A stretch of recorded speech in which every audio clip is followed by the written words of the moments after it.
How do you feel about sharks? Do they frighten or fascinate you? Every hour, well over 10,000 sharks are killed. Our oceans provide most of the planet's oxygen, and sharks play a crucial role in this process. With every shark lost, our entire planet suffers.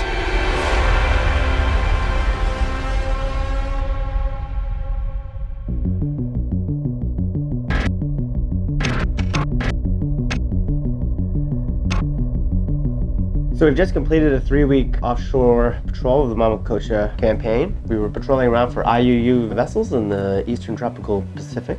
So one of the first things that we encountered is the identifications of these boats. They use AIS to broadcast their registration numbers and their names, and then that can tell us what they're registered for. SkyTruth has always had a suspicion that some of these boats are actually not broadcasting their actual identity. And the only way to really verify that is to go physically look at the boat.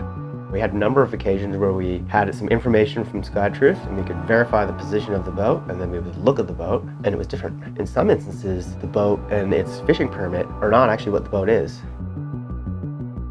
With SkyTruth, we've been looking at using all sorts of tracking data, different ways of monitoring vessels. The fleet that we just got back from is unusual in that they use these very powerful fishing lights to attract squid to the surface.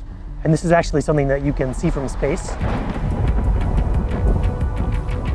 And there's DETER's system, a NASA satellite, which passes over all of the world's oceans every night. So we've been working to use this data to track these particular fleets, which are actually coming up in some different areas around the world. So there's a fleet we just visited near the Galapagos, a fleet near Argentina, another near Japan. But now the first time we've been able to get some footage of what's actually going on out there. Really what we're trying to see is those vessels which are not identifying themselves. Vessels that would be coming up with another tracking source, night imagery or radar, which are not giving their identification and location via AIS tracking. It basically enables them to be able to hide, and they're concealing their real identity. They can be squid fishing or they can be long lining, and all they have to do is change their name, and then all of a sudden, the eyes from above SkyTruth, they'll just gaze over it.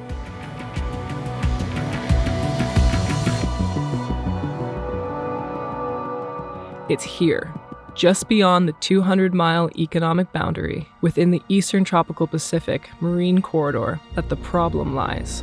Guided by nutrient-rich currents, sharks and hundreds of other species use the corridor to migrate between islands like Galapagos and Cocos, where they feed and reproduce.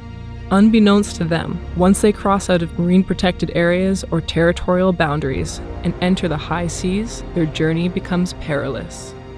Able to predict the path these animals take, high seas fishing vessels hover, coming from as far as the Asian continent, cashing in on easy prey.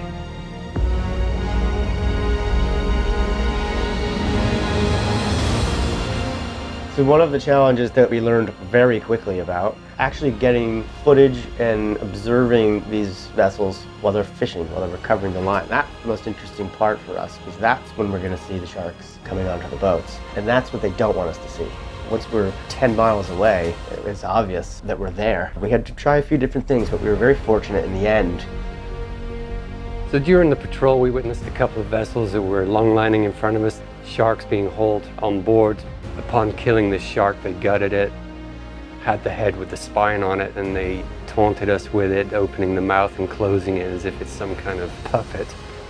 In the area that we just covered, we did 5,000 nautical miles. That's a drop in the ocean to the massive area that's being pillaged by illegal vessels. The scale of this thing is really kind of beyond comprehension, We just saw a very small part of this.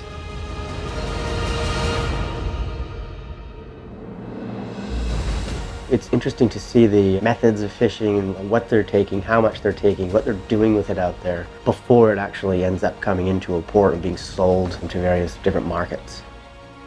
Finding and documenting rogue operations is just the beginning.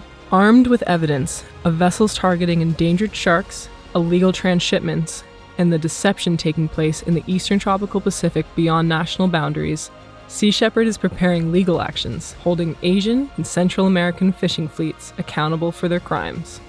The fishing fleets that are out there They can do whatever they want. It's a massive piece of the ocean. The problem is no one's patrolling it except for Sea Shepherd right now. Sea Shepherd has taken the initiative. It can be effective with the right support. It needs to happen now because it's not going to be an issue pretty soon because it'll be over.